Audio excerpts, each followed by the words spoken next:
Hello guys, welcome to my vlog. Ang aking video ngayon ay tungkol sa paggagawa ko ng headset. Kahit wala man tayong pinag-aralan ay meron ding natutunan kung paano repairin ang isang headset. At ang kailangan natin gamitin guys ay mag-prepare tayo ng tester at yung panghinang na soldering gun at soldering iron.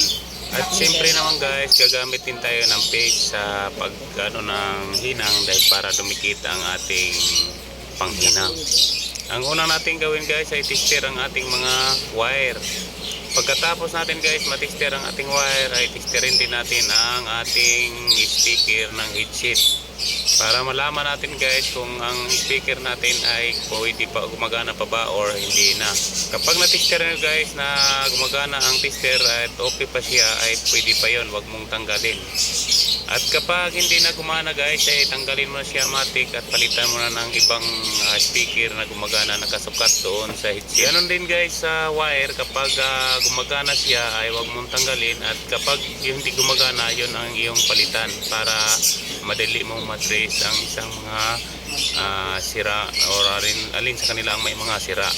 Kapag nabuo mo na yan guys at nakuha mo na lahat ang gumagana, ayon ay yung pagsama-samahin upang ipagkukunik upang mabuo ang isang headset. At yung tungkol pala guys sa paghinang ng wire ng headset, dahil gabuhok lang ang laki, ang kapal, ay kapag naputol siya pwede kang gumamit ng lighter at hawakan mo ang wire na may kapiranggot na nakausli sa iyong kamay, at saka yung wire ay yung sunugin para lumabas ang kanyang masunog ang kanyang balot ng kanyang wire. At kung duda ka guys, baka matakot ka na masunog sa lighter, ang gagawin mo guys ay mag-ipitan mo ng isang plies at iusli mo lang yung tamang pag labas ng yung hinangan ng yung wire kung gaano kahaba, at saka mo siya sindihan para matanggal ang balot, dahil siya po ay hindi pwedeng gamitan ng cutter dahil mapuputol din po ang wire.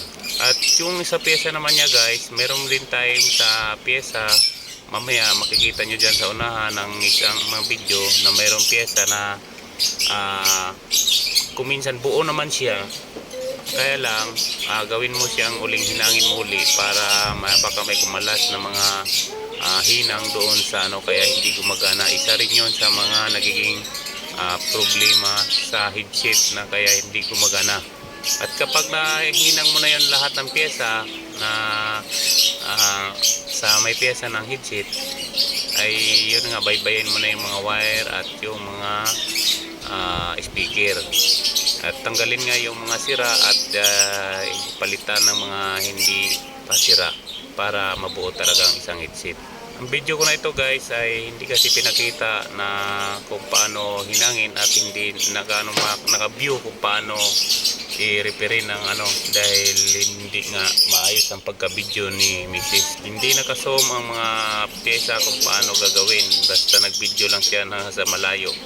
Kaya pinaliwanag ko na lang sa inyo kung paano gawin ang isang headset para kung sakaling may sira man sa inyong mga gamit na ganito ay pwede nyo rin gawin siya, dahil napakadali lang kung matyaga ka lang. Dahil lang ako nga guys, kaya sabi ko sa inyo, wala nga akong natapos na pinag-aralan, pero natuto ako magkumpuni sa mga nasisirang mga gamit namin sa bahay. Dahil pag ganito namang mga liliit na pisa ay kung talagang makita ko lang sa makita ko lang kung paano siya nakakunik, ay binabaybay ko lang dito doon sa mga pyesa niya na isa, at doon ko rin kinakabit para mabuo ko ang isang gamit. Kaya yan nga guys, mayroon akong na-tester dyan at napagana, pero isang speaker lang ang gumagana. At makikita rin dyan guys ng pyesa na napakaliit lang para hinangin at baybayin ang para magkagana lahat. Kaya sa paggagawa ng mga ganyan guys sa mga headset, kailangan talaga ng mabusisi dahil napakaliit ang mga pyesa at napakaliit ang mga wire. At siyempre naman guys, dahil sa liit ng wire, kailangan medyo malinaw-linaw pa rin ang iyong mata dahil pagka medyo malabo ng iyong mata dyan ay siguradong hindi mo mahinang dahil napakaliit ang wire. Ang pag-testing ko dyan guys kung gumagana ay ginamitan ko lang ng cellphone ng aking anak para malaman ko kung gumagana siya o hindi pa. Dahil kapag hindi pa ay mayroon pa uling sira at tinitester ko ulit ang hindi gumagana kung alin talaga ang may sira. At yan nga guys, may naayos ako dyan na isa at yun ay tinuloy-tuloy ko na dahil marami akong sirang headset na dapat kong ayusin. At sa headset na yan dyan guys ay may nabuo ako na 3 headset sa 6 na sira na headset ay may nabuo akong 3. Sayang din ang isang gamit kung puro na lang itapon lahat. Kapag marunong ka mag-repair sa maliit na bagay ay kailangan ay makakatipid ka at bukod doon mapakinabangan mo pa. At kagaya niya ngayon guys ay may nabuo nga ako ng 3 sa 6 na sira ay ang bali tag 300 mahigit ang isang headset hanggang 500 ay so nakatipid din ako ng kulang-kulang 1,000. At depende pa pala yan guys sa headset kasi yung iba mahigit 500 ang presyo. Yan nga guys ang pyesa ng headset ay yan ang baybayin mo. Ang bawat hinang ay ulitin mo lang ang hinang sa mga mahinang na maliliit na yan para dumikit ang mga wire doon sa isang pyesa. Dahil kapag hindi dumikit na yung iba dyan, kahit buo ang iyong wire at saka speaker ay hindi rin gagana dahil may kumalas na dyan ng mga hinang. At siyempre guys, kailangan mong ingatan yan ng paghihinang dahil marami, madikit-dikit at maliliit lang siya. Kailangan hindi siya magkadikit yung iba na mayroong negative positive na hinang.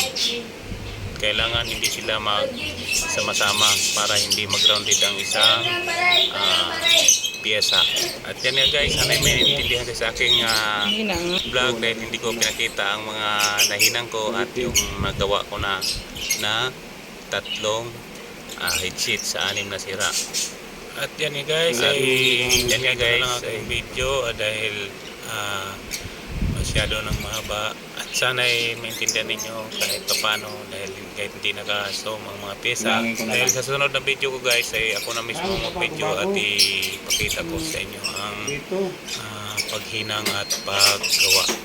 At sa mga bago dyan guys, paki-like and subscribe naman para tumaas ang ating subscriber at kikita din. Maraming salamat.